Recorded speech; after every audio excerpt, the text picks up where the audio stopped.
Sinema sektörünün olmazsa olmazlarından animasyonlar nasıl hazırlanır? Hareketli resim de diyebileceğimiz 2D animasyonlar nasıl günümüzdeki gerçekçiliğine ulaşmıştır? Gelin animasyonların serüvenine doğru bir yolculuğa çıkalım.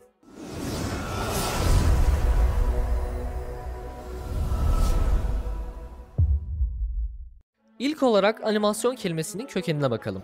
Animasyon Fransızca ve İngilizce animation yani canlandırma fiilinden alıntıdır. Fransızca fiil Latince aynı anlama gelen animatio sözcüğünden alıntıdır. Bu sözcük Latince animare, canlandırmak, hayat vermek fiilinden türetilmiştir. Latince fiil Latince anima, nefes, ruh, can sözcüğünden türetilmiştir. Günümüz sinemasının en vazgeçilmez ögelerinden biri olan animasyon, bir başka deyişle canlandırma sineması, resim ya da nesnelerin hareketli ve canlı oldukları yanılsamasını uyandıracak biçimde düzenlenmesi işlemidir. Animasyonun ilk örnekleri resimleri hareket ediyormuş gibi gösteren bazı oyuncaklar şeklinde 19. yüzyılın başlarında görülür. Bunlardan en eskisi Tamatrop adı verilen oldukça basit bir oyuncaktı. Bu oyuncak iki yüzünde birer resim olan, yanlarında iplere bağlı bir diskti ve ipler parmakların arasında çevrildiği zaman bu iki resim birbirinin ardı sıra gözün önünden geçerek hareket eden tek bir resimmiş gibi görünmekteydi. Animasyon sinemanın başlangıcından itibaren onunla birliktedir. Bir başka deyişle varlığı 1800'lerin sonuna dayanır. O zamanlarda duraklı çekim yöntemi kullanılmaktadır ve bu yöntemde çekim sırasında kamera durdurulmakta, filme alınan nesne eklenmekte ya da uzaklaştırılmakta ve daha sonra çekim devam ettirilmektedir.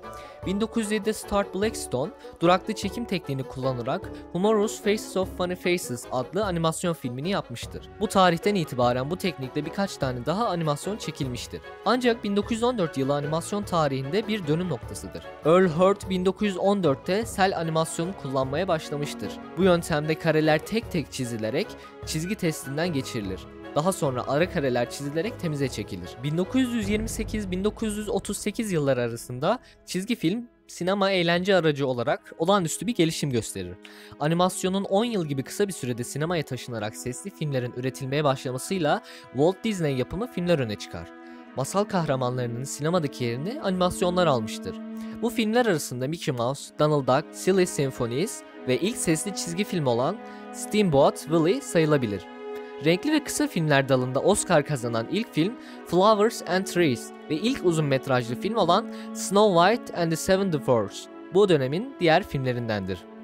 1930'larda Alexander Alexeyev ve Claire Parker, iğneli perde animasyonu adı verilen 2 milyon başsız toplu iğnenin gölgesinden yararlanarak hazırladıkları yeni bir animasyon tekniği kullanır. Hazırlamanın zorluğu nedeniyle az sayıda film üretilmiştir. Bu örneklerden biri Night on Baltimore'dur. Bir diğer yöntem olan görüntü ögeleri üzerinde çalışma tekniği dekorların ve sanatçıların kare kare fotoğraflarının çekilerek hareket görüntüsü yaratılmasıdır. Hareketler genellikle gülünç ve aşırı hızlıdır. 1952'de Norman Loren, Oscar kazandığı kısa dizi filmi Neighbors'u bu teknikle hazırlamıştır.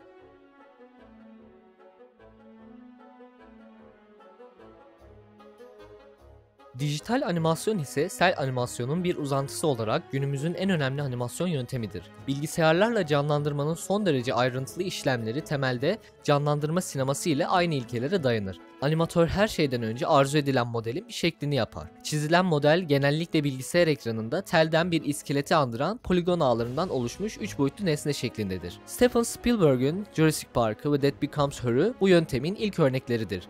1980'li yılların ortasından itibaren Walt Disney'den aldığı destekle dijital animasyon endüstrisinin içerisine giren Pixar, bu alanda devrim sayılabilecek projelerin altına imza atar. Toy Story, Toy Story 2, Finding Nemo, The Incredibles, Pixar'ın animasyon sinemasına rekorlar kırarak öncülük ettiği filmler arasındadır. Pixar, ürettiği Marionette, Ringmaster ve Renderman gibi yazılımlarla ışıklandırma, modelleme, canlandırma ve fotoğraf sentezleme gibi animasyonun temel noktalarında büyük gelişmeler sağladı. Animatörlerin her karede karakter hareketlerini tüm detaylarıyla kontrol edebilmesini sağlayan bu yazılımlar animasyona başka bir boyut kazandırdı. DreamWorks'un bu alandaki diğer önemli çalışmaları Chicken Run ve Shrek'tir. Detaylara oldukça önem verilen filmde Shrek'in yüz mimikleri için en başarılı animatörler çalışmıştır.